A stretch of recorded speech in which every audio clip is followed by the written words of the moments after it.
Hello, everyone. Welcome. Today is Monday, January 30th, 2022. I am Salu Sister, and this is my turn to talk.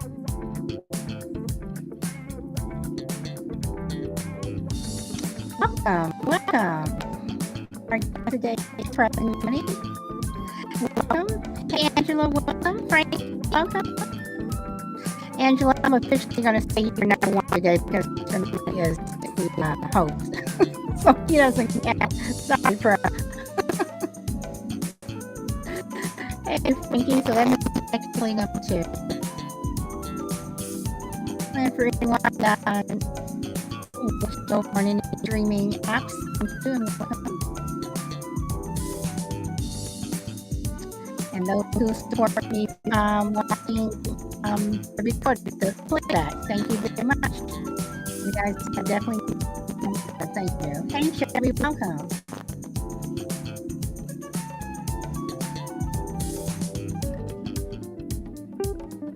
Yeah, a little bit of static. I'm just trying to get rid of that.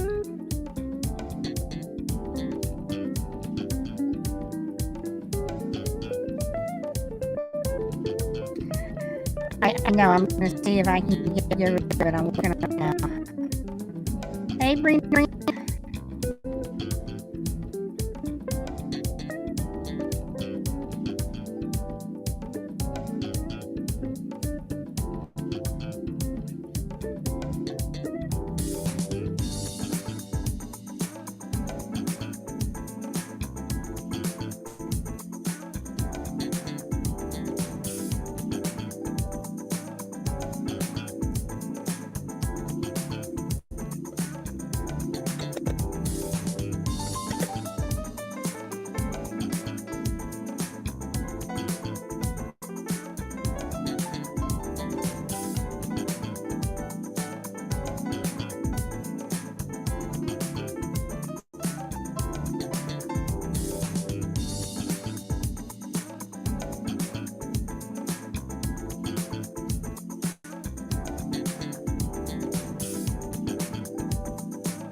Okay, guys.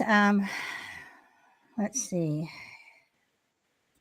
Okay, I'm still a little choppy here, but I'm actually going to go on mute. So I'm actually just going to be the moderator today. But I want to just introduce. Hey, Minnesota, welcome. I want to introduce PrepNMoney, and he is going to give us some financial planning tips for the recession. And I'm going to try again. We're going to try to keep this to an hour, guys. I do try to keep my shows to an hour, so we will have some time for question and answer. So until further ado, Prep, thanks for coming today. I appreciate it. And I'm going to go on mute and I yield the floor to you.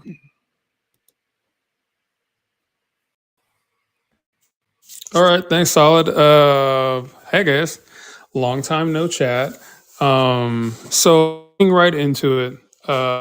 Financial planning in a recession. On this side, on my side, a lot of you know because you've heard me before. I try to find vehicles to put my money in where I am mostly tax free, where I can be completely tax free and where my money can work for me a little bit more. So what that looks like to me, and this is kind of what I do, especially like during a recession period, there is a lot of people have their own idea on like how they want to about that, on how they want to financially plan for their future. But a recession is a great way not only to build wealth, because a lot of people, especially low income in the poor category, instead of investing their money, they literally keep it, or they spend it. We all seen during COVID, middle class, lower class income families, they would literally uh, spend money. Amazon made over $3 trillion during the first year and a half of COVID. And they also, this year, because of going into a recession and being overvalued, they also lost $1 trillion this year. But if you take a look at some of more wealthy people and what the rich are doing and what the wealthy are doing, during a recession time, they literally put the majority of their money into assets that build them more money. So what that looks like is what that looks like is a lot of their investments are indexed. 50% of their assets are indexed. Other part is that during a recession time, we all know a lot of times housing goes down. The cost of houses goes down because nobody's buying right now. So those prices lower. What they do is that they'll purchase homes. If you see BlackRock, you see other companies like Schwab, Charles Schwab, you see other companies like JP Morgan, they're purchasing a lot of real estate right now, tons of it. Even Berkshire Hathaway, Warren Buffett's company, like they even started their own realty group. They're buying up houses left and right. They always do during a recession. Why? Because they need to spread their money out. And also, they they know that when the market goes back up, which it always does in a 4-year cycle, if you follow the stock market, it will eventually go back up and they'll double or triple their money for one investment. Some other areas that you can look into are some tax-free havens, like I was talking about in the beginning, annuities, life insurance, cash value life insurance, things that you can actually put a lump sum of money in and let it grow, build interest, and you can earn dividends off of those. What makes it valuable is that you're able to gain the cash value from a life insurance policy and able to use that as investments into different assets and other investing platforms. What makes a cash value life insurance policy so great is that the fact that you can literally have an investment tied into a life insurance policy. So not only do you leave something for your family, but you can use the cash value to invest in other things as well.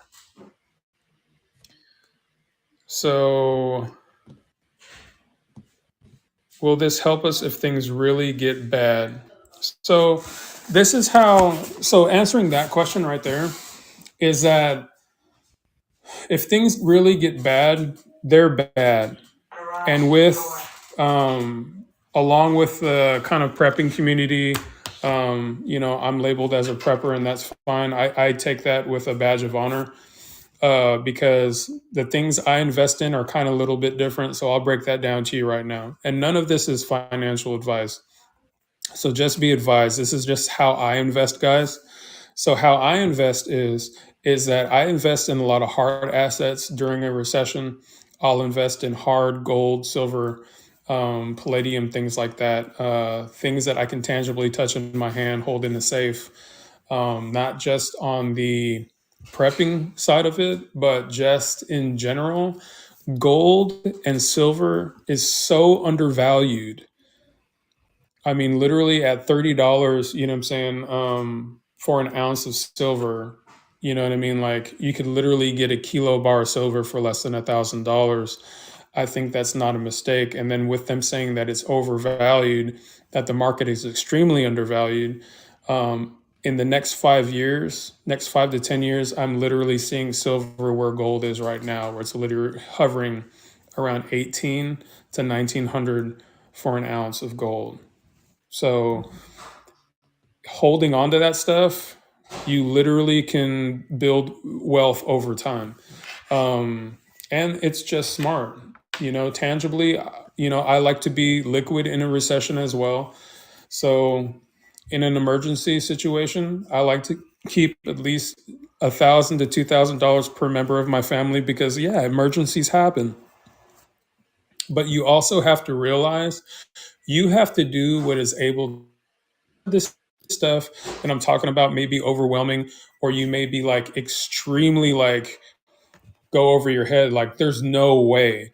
Do what's good for you. Like in during a recession, if your median income is less than $50,000, try to build as much cash as possible or you know what I mean, trade cash for harder assets like gold and silver, and just hold on to it. Why? Because any metals trading, they have to give you 1 to 1 on all gold and silver. Some places don't. The little cheaper places don't. They try to take a, you know, certain interest and a percentage out of it, but the more legit ones, the bigger ones, even some banks, still by law, the United States Treasury and banks, they have to take your gold or silver if you bring it into a bank, and they have to give you 1 to 1, and it's better odds that way. Okay, Um, I'm just looking at the comments. Minnesota says undervalued, meaning it's not worth buying, and I'm assuming she's talking about the gold and silver. what I'm talking about when it's undervalued is that the way the stock market works is that it's extreme. The price is extremely suppressed. Like silver's price is so suppressed and it goes in so many different materials where they're even thinking now that copper is going to be the same price as where silver is now. And if you can think about it, like copper is like cents on the dollar. So you could literally get kilos, like literally kilo bricks of copper for like $5, $10. And if it's the same price as silver is now, if you build up enough of it or you build up enough storage of it, like you could literally buy copper off of Etsy. Like that's how valuable, that's how a large quantity amount it is. And it's just out there. But that's like a long term investment. So when I say like extremely undervalued, it means that the price is suppressed. It's going to have more value here in the next 5 to 10 years, because I believe that our market is going to bust, and we're going to see a recession like we haven't seen in a long time. I mean, we've been in a recession for about a year, guys, even though now they're just saying that we're just now. If you do the math, we've been in a recession here for the better part of a year, and it's going to get worse. It's going to get a lot worse. I know Solid wanted me to talk to you guys about other things that you guys can do. If you grew up in the 60s, 70s, and 80s, there's a term called mattress money. And that's literally all I'm doing right now. All I'm doing is I'm saving. Uh, I take my cash out of the bank, the extra cash that I do have. I don't have anything. I keep enough in there to pay bills. And I'm literally building money in my safe or my mattress money, because I want to be as liquid as possible when the stock market hits, because you got to understand, back in the 1920 19 at the first on the Black Tuesday, when the stock markets just dropped, you had more suicides overnight. People who had companies, people were 100% vested inside the market, they lost everything. And we're going to see another black swan event like that. And everybody is saying this. Every financial analysis has been saying this for the past 6 months. It's too, we're oversold on everything. And then you take into part the price of gold and the price of silver being suppressed, that it's undervalued. And with all these other nations, like the BRICS nations, the Brazil, Russia, India, China, and Saudi Arabia getting together and literally going back to the gold standard, and has literally increased the worth of their dollar tremendously. And like just by going back to the gold standard, the US does not have a plan right now at all for going back to the gold standard. They think because we hold all the oil that eventually, or like natural gas is the one of the only natural commodities that we have here in the United States that the rest of the country will do business with us. Well, that's not the case. China and Russia went to Saudi Arabia and fought hard to get off the petrodollar, which they have, and they're not accepting any United States currency. They're not accepting any United States currency right now. Every single transaction that the United States has with Saudi Arabia right now is with gold. It's not that's telling you how much it is. And then there's other insiders that trade on a regular basis that are saying that by the middle of February, the American dollar is going to be worth anything. So if you're in front of your computer right now, what I want you to do is I want you to go to Debt Clock. You put the spelling in the. I want you to go to the U.S. Debt Clock right now because I just want to show you. Prep, can you put the spelling in the comments? Yeah, I'm looking at the comments right now. Okay.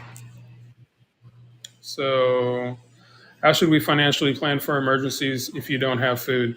I would go ahead and I would just start buying just a little bit, just buying a little bit at a time. The website is usdebtclock.org, and this is real time on here.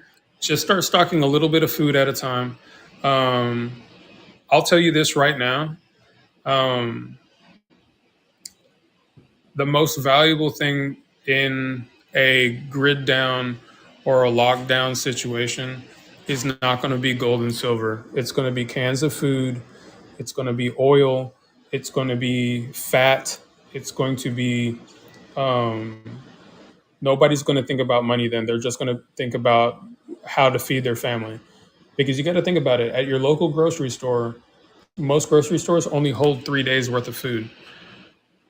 So that's why they get their trucks every 2 days and they keep a day on the shelves. And if you've ever worked at a grocery store, I did, when we would get our trucks in when I was younger, when we get the truck in, we'd have a day's food worth on the shelves and there would be almost next to nothing in the back, like only like reserve items.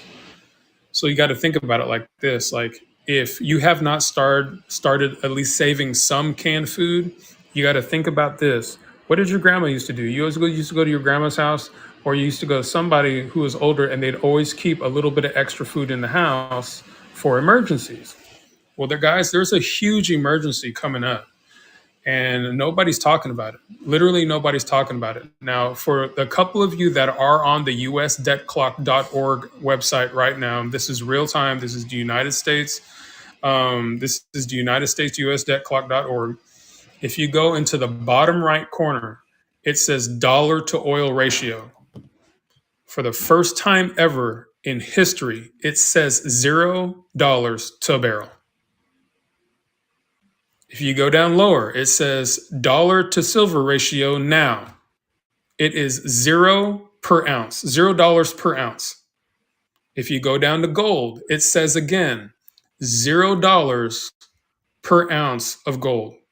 That means the dollar to gold ratio is 0. The dollar to silver ratio is 0. The dollar to oil ratio is 0. That's the first time it's ever happened in human history, or in United States history. The first time, and I'm not lying to you, you can go to US Debt Clock right now. That is the real time. It gives you everything in real time data as it's happening, as money is being spent, as money is coming in, as local revenues coming in, as taxes are coming in. This is how much our dollar is worth right now. It's not backed by anything. And that's the scary thing. And still, things are going, you know what I'm saying? Like, they're literally, we're living in a fairy tale land, I think, right now. Because if you go back to 2021, it was $40, per oil ratio per barrel. You know what I'm saying? At times, it was almost 100 or 80 or 60. It fluctuated. The same thing with gold and the same thing to silver. So Prep, let me ask this. So, I am on the website now and I am looking at it. Having said what you just said, and this is a concern for me, and it may be a concern for other people. How do you see your money in banks? Because I think we are getting close to the point where if you go to withdraw money, they may say they'll put a limit. Well, you can only take out $500. You can only take out this, so they don't have a mess run on banks where everyone's trying to take all their money out at one time. I have a friend that works at Chase Banks here in Dallas, and they have already stopped carrying like a lot of money inside there. I mean, they have literally inside their drawers, they have a couple $1,000s, and that's only for minor, like anything up to $1,000, taking out $1,000 to $2,000. Um, but like big money, $10,000 and beyond, like having to take that out. Uh, he said it's a couple of days. They have to put in a request for that kind of money. So anything that you are trying to take out over $10,000 worth of money, just know that it's going to take a couple days. It's going to take a couple days to get that out. So if you won the lotto and let's say you wanted to go into the bank and you told them in advance you were coming and you wanted to take out $1 million in cash. First of all, I understand what you're saying that they'll probably have to tell you to come back. That's why you let them know in advance. But would they even allow you to do that? Because banks need your money in order to operate. Would they even let you take out that amount of money? See, the reason why a lot of banks aren't taking out any money and they're not letting people know this is that they have to be Basel IV compliant by the end of this year. It used to be until 2025. But a lot of banks now, Bank of America, Chase, Wells Fargo, they have to be Basel IV compliant. What that means is that their dollar has to actually be backed by something. And so they're pulling out all of their money. And that's why now you see the United States trying to buy more gold than ever. Well, that's a problem when half of the gold reserves in the United States, which we do have here, are owned by China. China owns the most gold reserves. Okay, but Go ahead. But again, am I going to be able to go to the bank and take out $1 million in cash? It'll probably take you a couple days. But the thing is, though, is your $1 million really going to be worth $1 million? Okay, they can not let me take it out. That's my. They're not going to let you take out. They're not going to let you take out $1 million. No, they'll give you. They'll say your card is good. They'll say your debit card is good. They want you to use your debit card because why? Because we all know. You know what I mean? Like money is imaginary. You know what I mean? Like the reason why we have value to the dollar, it's a debt note. It's not an actual dollar. You know what I mean? Like it just. Go ahead. Okay. Again, I'm just trying to be clear here. So you're saying again, I cannot go into the bank and take out $1 million in cash. That's my money. Doesn't matter what it's worth or whatever. It's mine. That day, no, ma'am. I'm not saying that day. I'm saying within a week, whatever. Are they? They'll tell you. You know what I mean? He said anything greater than $10,000 is going to take a couple of days. Okay, but I will be able to get that money out. I will be able to get it. Yes. Okay. All right. And then like that's the thing. Like the bigger banks, like there's a main bank for Wells Fargo, like in most cities, or there's a main bank. You know what I'm saying? There's a main bigger bank. They call it a distribution center or a distribution bank where most of the money goes before it goes out into the reserve. Like the Texas has a Federal Reserve here, or they have a place where all the cash and where all the money goes from all the banks. And so it'll literally take a couple of days. You would have to sign that money out. And the weird thing is now they're asking for a reason. What's the reason for you taking this money out? Not that it's any of their, I'm saying, excuse my language, but it's any of their fucking business. But like you literally have to fill out a bank form and stating the reason on why you're taking out this much cash. Let me answer some of these questions. take out the cash just because I want it. And I mean, who's to say I'm not going to go? Exactly. You know what I I mean? mean, And so like there, it's not your business. exactly. It's not the bank's it's not the bank's business at all. But then again, if you look in the fine print, and a lot of people don't do this, and if you look in the fine print of the bank, they don't have to have a reason to keep your money.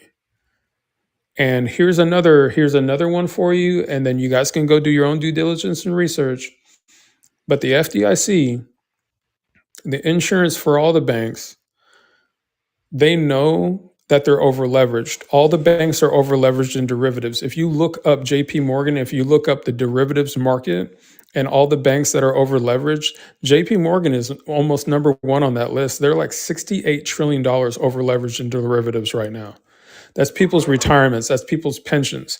Yes, they're actually taking your retirement, your 401ks, your pensions, your IRAs, and they're literally trading them in the market in real time. Now, if you look at this crypto fiasco that happened with FTX, this exchange, they found $80 trillion in derivatives trading in the background on FTX. That means they were actually trading your retirement, your pensions, your 401ks, your Roth IRAs, that the companies that you work for, they were trading them openly on the market, trying to make a profit off of it. And the banks do the same thing. And you give them permission when you sign that contract, when you go into the bank, that they give you like 1% or 2% back, but they're getting anywhere between 50 and 60% profit off of your account. You see none of that, but you give them permission to trade that openly online. And so, like, that's the reason why it takes them a couple days. Have you ever tried to log into your account and it says it's down for maintenance? That's literally what they're doing. We'll be back in 24 hours. For 24 hours, you can't see your bank account, or for the next 6 hours, you can't see the bank account, because one trade takes a half a nanosecond for big traders. All they have to do is find out how much money the bank has. The bank puts in the number. Okay, this is literally how they derivative trade. The bank puts in the number and how much that they have. The bank sends the wire transfer with all the money. They keep note of how much is inside your account. Okay, so when they're down, that money is then traded openly on the market within a few hours and then sent back to the bank. And then the bank has a set profit. They send the rest of the money back into your account. And so the next morning when you wake up, or then 6 hours later, when you log back into your account, and then your account's back there, all your money's there. They're able to do that. It's inside your guys' contract if you read it.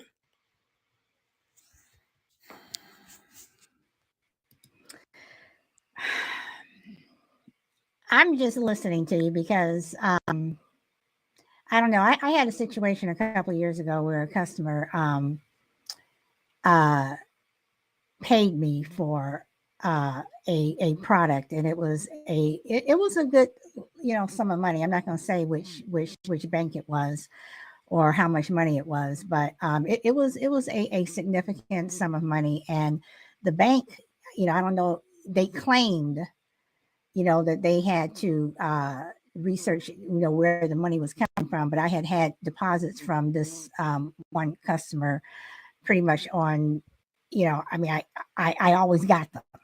And they held on to my money for over a month before they released it, and didn't give me a reason or anything. One day I just looked in my account and it was there.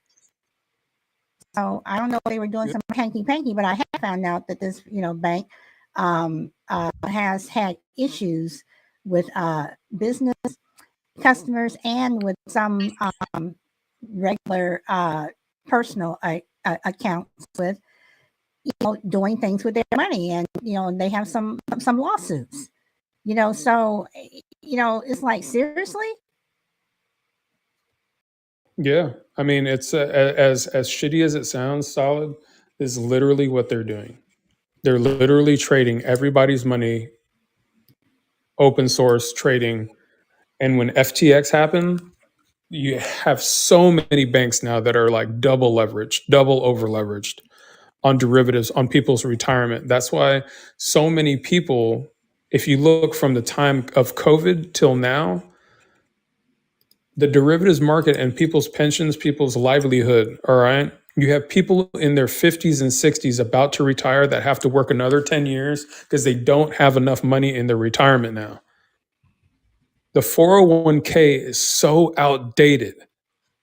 It's so outdated. It's not a good way to make money. And then your pension plan, look up your company's pension plan. It says in the fine print in most companies, most Fortune 500 companies, they can pull your pension at any time if they go under. And it is getting closer, guys. All right. If you don't see the writing on the wall in this recession, they've been lying to you for a better part of 2 years. We've been in a recession for the past year.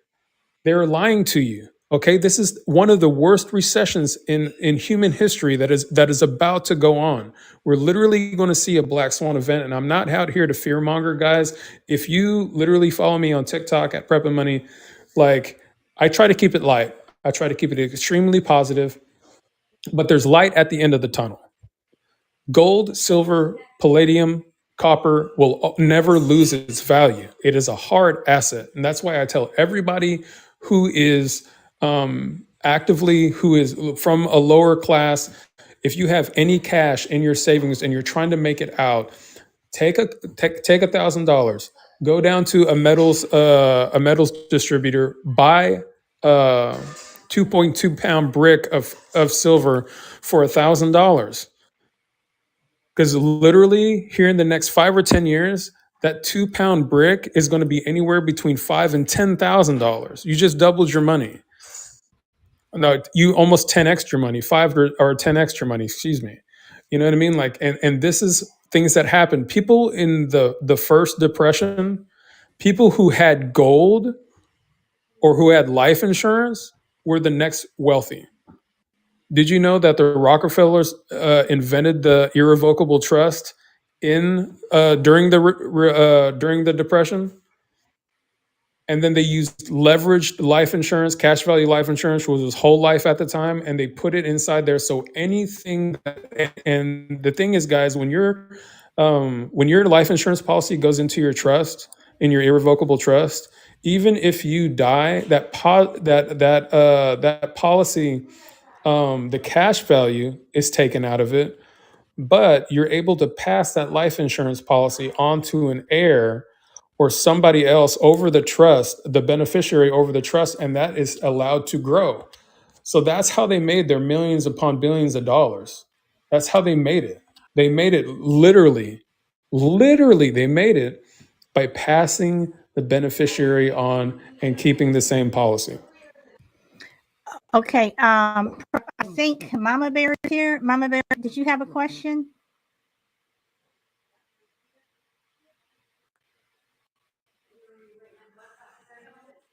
Okay. Okay, go on, Prep. So, yes, thank you, Solid. Irrevocable trust refers to any trust where the grantor cannot change or end the trust after its creation. That means like everything in the trust, to be able to get rid of the trust, everything in the trust has to be liquidated.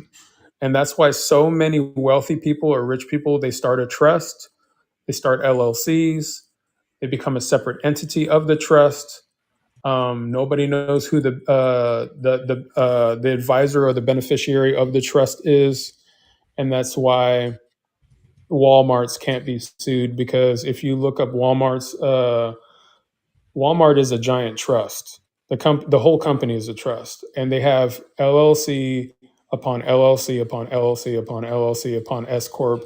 It's all just a round robin of Walmart pays Walmart LLC, pays Walmart LLC, S Corp South, pays, you know what I mean? And so the money goes into a loop. Well, if Walmart gets audited, let's say they say, or who do you pay? Oh, we pay Walmart LLC. They will go audit Walmart LLC, but the money's already back full circle around back into Walmart. Does that make any sense? So there's no money to be tracked. And as long as their paperwork is solid, they can't be audited. So it's literally a never-ending loop, and this is what the rich and wealthy do. And but here's the thing: you don't have to be rich and wealthy to get a trust, an irrevocable trust. You don't have to be rich and wealthy to get a life insurance policy that builds cash value. You don't have to be. I help people every single day find these products. And the thing is, though, I'm not out here shilling and selling life insurance, guys. Well, I am, but I'm not. But here's the thing: life insurance is not the same life insurance today as it was 50 years ago. It's literally more beneficial and it builds wealth faster. What do you think of I, savings bonds? I think, honestly, they're going to have to buy them back. But like, if you invest in a savings bond, here's my only issue: if you know the dollar is not worth anything, what are you getting back? Because if you're getting a 1-to-1 on gold, you're either getting a 1-to-1 on silver, you're either getting 1-to-1 on the petrodollar. Well, if the petrodollar has literally died 3 months ago on a savings bond, how long do you think you're going to have to turn that in? At least 10 to 20 years, right? So you're hoping that in at least 10 to 20 years, the United States government and Treasury has figured its shit out to be able to bring value to that bond. I mean, we've seen bonds fail in the 80s. We had a major recession in the 80s, and people were told to buy bonds. Well, they buy bonds, but they weren't worth anything. And so, like bonds, I tell people all the time, a lot of financial advisors will say, yes, US bonds, you know what I mean? Buy a savings bond. To me, the bond is only as good as the product is. And if the product ain't good, the US dollar, I can't put my money there. I can't put it. Like, me personally, would rather put my money into an asset, feeding it into my life insurance policy or into my annuity. An annuity, people like annuities have changed here too in the past 20 years. You can put $100,000 into an annuity, you know what I'm saying, for 10 to 20 years and literally have anywhere between behind what the interest is. The average interest right now in the United States is 5.7, but I'll just use 6%. You can have anywhere between 2.2 to 2.3 million dollars after about 10 to 20 years. But nobody ever talks about that. Like a So, lot of these vehicles now that they have are faster. so are you going to say that the savings bonds that I have are not worth anything? I think if you have your savings bond solid, like honestly, this is not personal advice. Like if you have a financial advisor that you trust, I would literally go, and this is the question I would ask them: how many of these savings bonds do you have? Do you personally have? And if they don't have any, that's your answer right there. Okay. All right. The reason why I'm asking you is because I have savings bonds that my parents gave to my sister and I when we were younger, and or when we were little, and it's a substantial amount. And my parents, my mother was old school, and she purchased savings bonds for my son and my niece and nephew. So I've had mine for quite a long time, and I know that you have to go by the serial number or something to kind of see how much they're worth. Right now, they're in a safe deposit box. Don't pay attention to them, but so it's just interesting that you say that because a lot of people don't even talk about that anymore. Yeah, and like here's the thing, like I tell people all the time, you know what I mean? Like I invest in what I know.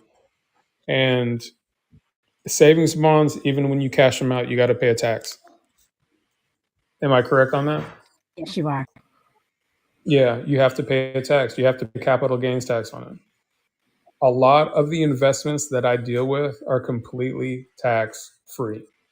When you turn, you know what I'm saying, when you turn 65 and a half or you turn 59 and a half, it's completely tax free. Even when you borrow against your life insurance policy, when you borrow against it, it's tax free. You get 100% of what you're asking for. You don't have to pay tax on it. You do not have to pay tax on anything that you borrow from your life insurance policy. And that's why I tell people, I said, if you're trying to build wealth and you're trying to buy houses and you're trying to buy assets and you're trying to do it legitly, get a life insurance policy that pays you cash value with minimum death benefit. The reason why I say minimum death benefit is because they'll know on the high end, they're investing most of your money that you pay every month to the cash value, and a minority of it goes to your death benefit. The reason why that is because if there's no death benefit, then it's an investment and they can tax you on it. But as long as you have that death benefit in that life insurance policy, they can't do anything. The government cannot do anything. That's why they hate it. That's why you don't see them market it everywhere. That's why you don't see insurance companies anymore. I remember when I was a kid, I used to see like Prudential. I used to see Pacific Life commercials all the time. They ended all that in the 80s and 90s. They ended those commercials. Why? Because people started finding out about IULs. They started finding out about whole life insurance. And even right now, there's this huge awakening, like on TikTok and on YouTube, about cash value life insurance and how it can literally make you wealthy over time. And people do not know. And the government won't tell anybody about it. Why? Because it is the perfect, but every U.S. senator from the president down to the House of Representatives, I'm telling you right now, every one of them have cash value life insurance policies, and they don't have more than one. The government starts asking questions after 10. You can literally get 10 of these policies, and they start asking questions at like 10, I think. And all you need to say is just be like, well, I have this amount of money, and I have this revenue coming in. I have this many kids, you know what I mean? And I want them to have, and you just have to literally answer a questionnaire and send it back. Nobody ever answers questions after that.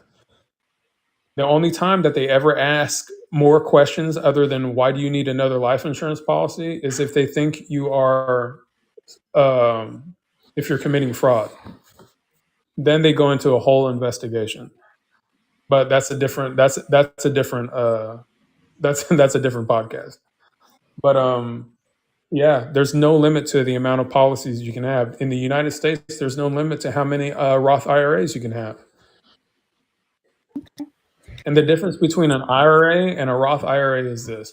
An IRA is something that is taxed at the very end. A Roth IRA, you pay minimal tax up front so that everything you take out when you want to retire is tax free. And it's 35% now, guys. The capital gains tax for 401ks and everything when you want to pull out your retirement is 35%. They're literally in office right now trying to see if they can raise it to 45 to take an extra 10% off the working American. That's almost 50%. So if you think about it, the average American, if they have $300,000 to $1 million, all right, I'll just use $1 million. Let's say you've been working for 40 years and you have over $1 million inside your retirement. You take it out. That'll literally, with taxes and everything, that'll literally feed you $33,000 a year for the rest of your life. That's not enough money to retire. That's not enough money. If everything if everything, housing, if food and everything is going up, we have super inflation, hyperinflation right now happening, and where the price of eggs, I mean, goodness gracious. I mean, I went to Sam's Club the other day. We all know it. We all love it.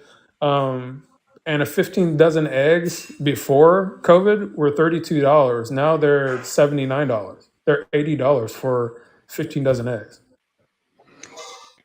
Okay, Prep, before people start coming up on the panel, I do want you to get more into the financial, the prepping side. And when you did, and he did 2 episodes of I Am My Own Story, you said that every household, that if things got bad, where, if we got into not just a recession, but if it was an emergency like earthquake, snow, whatever, that you say every person should have, what was it, $1,000 per person in the bank? Yeah. So, all right, getting into the prep. Yeah. Getting into the prepping side of finances. Okay. Um, I keep I keep about $1,000 in silver and $1,000 in gold and coins. Little doubloons. And you can get them in 5, 10, 15, or you can get them in 5, 10, 20, $100 increments. Where the coin is worth 100, you have like a little tab of gold that's minted, that's worth like $20. Um, because the reason why I do that is because if our cash isn't worth anything, if you need to go to the hospital, you know what I mean? Like there are doctors who are going to take gold and silver as payment. There are hospitals that will take gold and silver as payment. They will, and that's an emergency situation. Like you will be able to barter. Or what if you don't have your gold and silver? What if you're just, somebody that's been struggling paycheck to paycheck? You don't have that gold and silver. Well, solid in that time. I hate to say it, but in that time, you got to do what you have to do to live. You have to do what you have to do to live, and like that's why it's a scary thing. That's why I tell everybody, you can prep at the dollar store. You know what I mean? Like I go, there's 2-for-1s on rice. You know what I mean? Where you can get 2 pounds of rice. You know what I'm saying, for $2. But a lot of times when people know what I'm talking about, when you get the 2-for-1s at the dollar store, like they'll have a sale and they'll do a flash sale, like, you know what I mean? Like one day out of the week. And a lot of people that shop at the dollar store know over here in Texas, you know what I'm saying? By my house, it's on Tuesday. It's on an odd day. And I'll go there and I'll get I'll get shelf stable milk, you know what I mean? That'll last about 2 to 5 years, you know what I mean? And I'll rotate that. My kids actually like it because they think it's a little sweeter. And I'll rotate my stock. And literally after I get off this podcast, it's time to do it because we do it once every 3 months. Once every 3 months, we go inside of our prep closet and we rotate it and we use the stuff that's about to go out and we replace it. But in that time is in a grid down time, in a time of emergency, in a deep recession time, all that matters is getting fed. Still right now, rice is cheap, beans are cheap. You know what I mean? Like pre-made bread mixes are still cheap. You can still get them, you know what I mean, for $1 a piece. Jiffy, cornbread, you know what I mean? Like you can still get it for under $1. You can still get. Go ahead. I was just going to ask you, can you tell them the story of your situation when Katrina hit and why you to prep? Guys, I'm just saying. So I had a chance on Solid's YouTube show to tell her the reason why I prep. So we were in Louisiana at the time. Hurricane Katrina came by and completely ravaged. And it was a God thing. And I don't know if you believe in God or not. You believe in the universe or whatever, Align. But I sat there in my house. I was a chef at the time at LSU. I sat there in my house and it had been a couple of days since we ate. Because we were told not to leave our house. Literally sitting in about 4 to 3 feet of water. Yes, even parts of Baton Rouge, the part that we lived in was a flood zone, and we were underneath 3 to 4 feet of water. That's why when you go to visit Baton Rouge and some parts of New Orleans, there you can literally see the water lines on houses. You can see the water lines on buildings and stores. I had 2 babies. My youngest hadn't been born yet. I had a 2-year-old and a 1-year-old, and hearing them cry, saying, "Daddy, we're hungry," like we didn't have any extra. We didn't have any extra inside of our house. And I remember my wife at the time. You know what I mean? Like we just started praying, and lo and behold, in the back of my car, because you can see the back of, you know what I'm saying, everything. Well, there was a cooler that got stuck. And inside that cooler, I went out there to grab the cooler because I was just like, because it was a little, just the brim of the cooler, the lid of the cooler was like, you know what I'm saying, floating above water and is bobbing up and down. So I was like, okay, like I'm gonna go out there, I'm gonna check this cooler. So I go out there, and you're stepping in, you know what I'm saying, whatever, like I actually seen people fish from their front porch, you know what I mean? It was crazy time. Um, but there was no way to cook anything. And this was day 3, and inside this cooler was literally like a 24 pack of hot dogs, some bread, and like little odd and end things. And that's all that was in the cooler. And like if you know what I'm saying, grew up like me and Saud had talked about, food stamps and a lot of stuff and how we used to call them books. Like you can eat hot dogs out the package. You know what I mean? Like they've been processed that way. And we literally survived the rest of the week, and of course I, took the less share because I'm bigger. But like my kids, you know what I mean? Like we ate hot dogs, that 24 pack of hot dogs, we made it last a week. And it was a humbling time. And I told myself, after seeing my kids cry and how hungry they were, I told myself, I said, I'm never going to let this happen again. I'm never going to let this happen again. I'm never going to be that, you know what I'm saying? And my grandma prepped, both of them, my Korean grandma and my American grandma. She's from the South. And they always had a lot of food in their house. And and it never occurred to me, but I was just like, oh my God, my grandmothers were preppers and I didn't even know it. And after that, that I started getting into prepping just food, like heavily, because I never wanted my kids to experience that again. I never wanted to experience that again. I felt less of a man and as a parent because I couldn't provide. And seeing, you know what I mean, some of my neighbors, like they were like literally swimming to try to get to somewhere that had food or that was dry.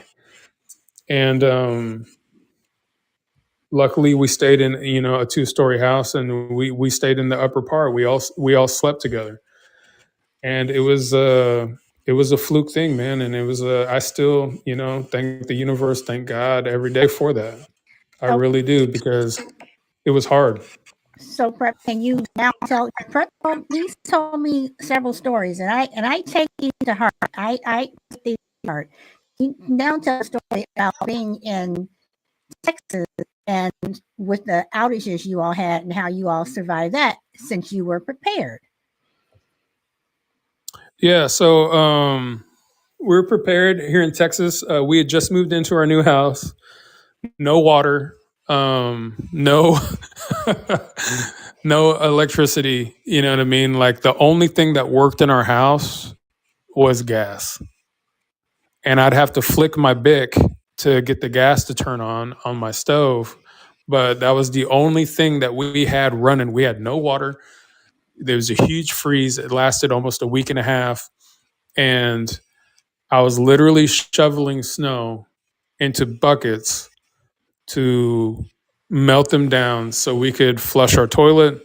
I'd have to travel to the other part of the city that we lived in the DFW area, to literally get, because their side, they had clean water. And one of her friends lived on the other side of the city. So we would go there, we'd fill up every single cooler. I filled up every single cooler that I have, guys. I have this I have a 50-gallon marine cooler. And that's a big ass cooler. If you go fishing or you hunt, that's a big cooler. And then I had a bunch of little small coolers. I had 5-gallon buckets. I loaded my truck up. I'd fill up most everything that I could with water to come back, just so we could cook, we could clean, and then we can boil, and then we can flush a toilet. And like, I would not let them use the bathroom upstairs, even though we have 2.5 bathrooms. everybody did their business in the half bath downstairs so we can conserve as much water as possible. And we would do our business in that toilet. We would only flush it when honestly, the excrement would go to a certain level, and we would flush it one time. So that was a new experience for my girls, because now that my girls, they're 13, they're 12, and they're 9. And then also with my fiance and her son, he's 11. Like, it was an experience, let me tell you. Like surviving, and at that point, you know what I mean, my girls, I tried to enforce it into them, you know what I mean? But like, this is the reason why we do this, da da da da da. And when they seen this emergency, like it kind of opened their eyes. Like my daughters, they wanted to know how to make fire after that. They wanted to know how to do this. And so all the stuff that dad was learning how to do and all the stuff that dad was doing, they became more interested in it because they lived through it firsthand. So when I say that you guys, you know what I'm saying, like, because you haven't experienced a natural disaster, I've had the chance to experience at least 3 in my lifetime, doesn't mean it'll never happen. It's always better safe. You better be safe than sorry. Because if you're on the sorry side, you're scrambling. Especially if you have a family, you're scrambling. You're so scrambling trying to make something work. You know what I mean? And like, you could be just like me, like in the middle of a natural disaster on day, crying babies, and you can't feed them, you can't do anything, and it's heartbreaking. And the universe chose our family that day. You know what I mean? And so like like I don't like when I tell people that they think it's foolish to prep, like explain to me how it's so foolish to prep. Explain to me why is it so absurd to buy an extra bag of rice or buy an extra can of beans every time you go to the store and put one away. You know what I mean? Like, you want to be comfortable and safe during that time. You don't want to be scrambling. You make some very good points, and I've told people that. And every time I go to the store and buy water, because we buy cases of water, I always buy extra cases. And one thing that I want to have if something happens is water. Okay, we're almost at the 1 hour mark. So anybody, if you guys have any questions, want to pop up on the panel, you can. Not a problem. Ralph on here, the Ralph William. He said, PrepNMoney, can people with low income able to get financially free? Absolutely. Absolutely. Guys, if you want to reach me, I don't care. I don't care because I know everybody's on here is mature, but my number, I know this recording is going to be recorded later, but my number is 940-730-5505. If you text me, you just give me your name, number, and email address, and you want to sit down, I do a free consultation. I walk through your finances with you, and I help you as much as possible, and I do it for free. If you go to other financial advisors, they charge anywhere between $100 and $1,000 an hour, depending on how much money you have. I do everything for free. I work with the top 12 financial institutions in the United States. I'm licensed in all 50 states. So this is literally all I do. And it's just helping people. I help people on a daily basis. That's all I do. Because everybody has a goal. And the thing is, though, everybody has a dream, and we reach it one goal at a time. So if you need help financially, you want to know where you need to start, go ahead and reach out to me. I'll do a free consultation. And even if you don't pick anything, I'll give you your entire game plan on what you need to do for free. And it's up to you to stick to it. Okay. So does anybody have any questions or anything you want to ask Prep? Because I know I was asking Prep questions. If anybody else, Prep, you want to give any last words of advice? And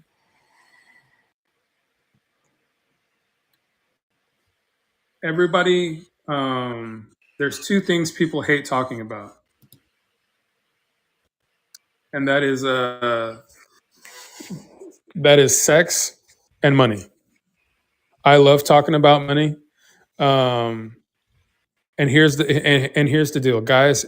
Everybody is worried because we live in a consumer nation. Everything is consume, consume, consume. But there's a guy in your corner, me, and I just want to see you win. I want to see you pay off the credit card. I want to see you get out of, you know what I'm saying, stalemate with your credit. I want to improve your credit. I want to help you improve your finances. I want to get some savings going on. I want you to help develop a game plan for you. So moving forward, you know what to do. And guys, retirement, you know what I mean? You could be thinking out here, I'm low income, I'm poor, he's not going to help me, da da da da. It's bullshit. I help anybody. Everybody has a dream. Everybody has a goal that they want to get to. Everybody who doesn't want to work for the rest of their life, we can get you, even if it's $100 a month or even $20 every 2 weeks, we can get you into something to help you save. And I mean that from the bottom of my heart. You know what I mean? Like I helped a lady last week. All she can afford was $40 a month. But guess what? She's $40 a month. That's the first thing she pays. She pays herself first. That's the first thing that most rich people do and wealthy people do. They pay themselves first. They put their money away that they want to use to help grow. They do that first. Then they pay their bills. Then they pay everything else. And then they have their play around money. But the very first thing you have to do is pay yourself.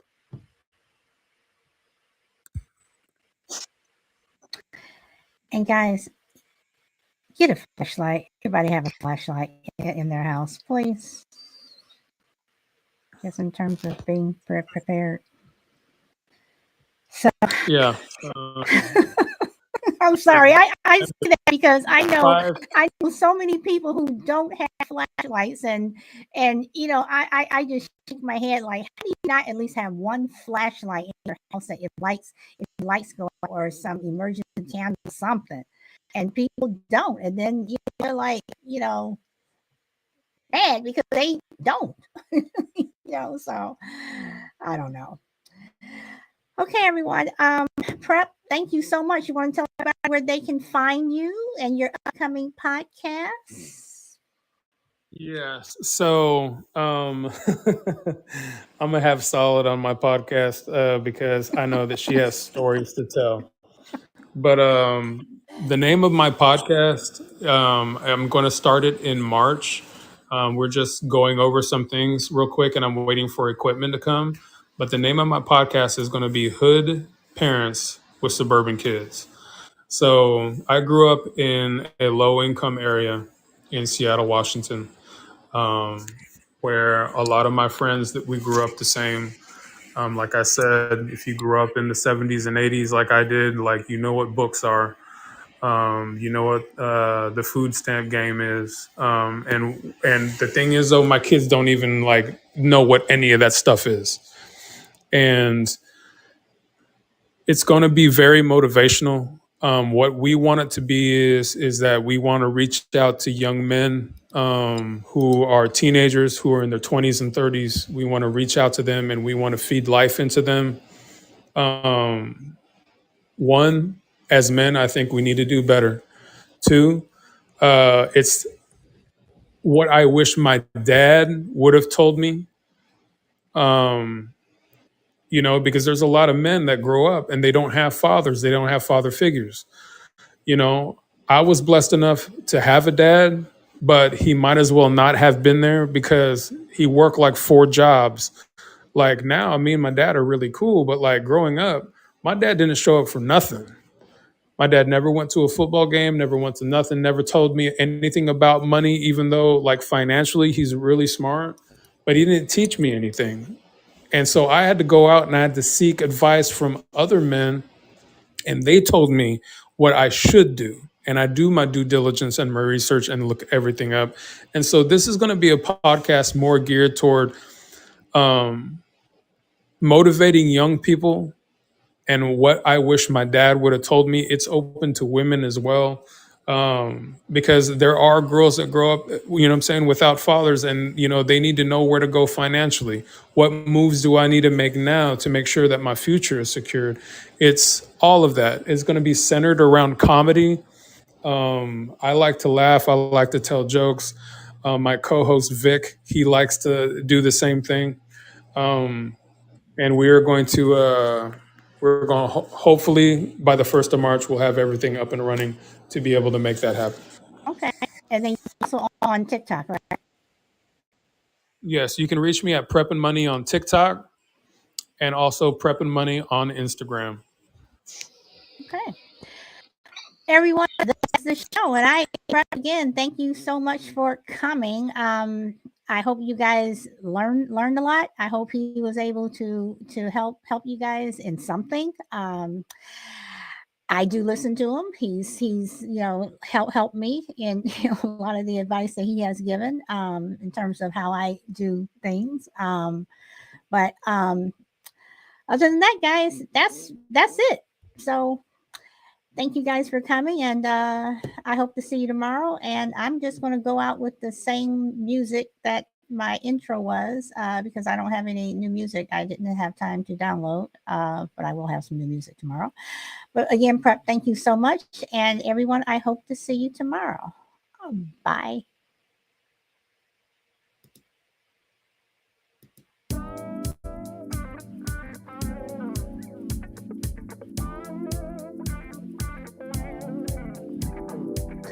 Hi, Shelby.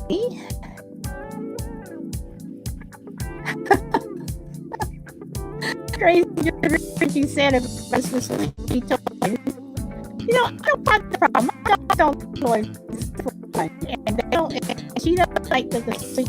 She likes all over and over. She likes stuff.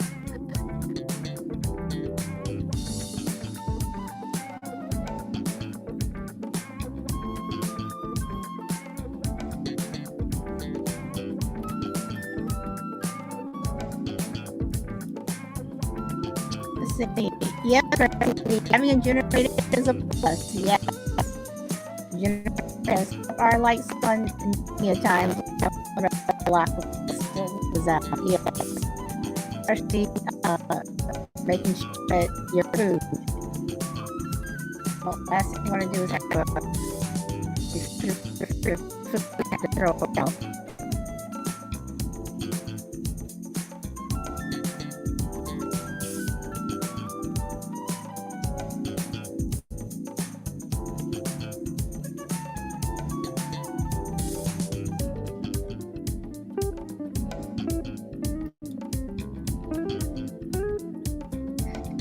Thank you for coming.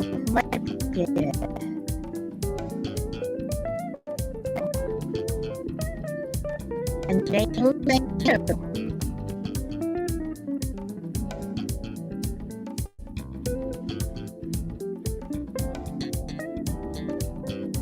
And as always, everyone for watching the show.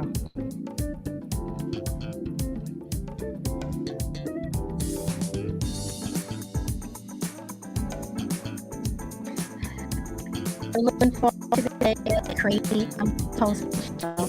I know it's to be a plus. I was coming. I'm patient, but I know that.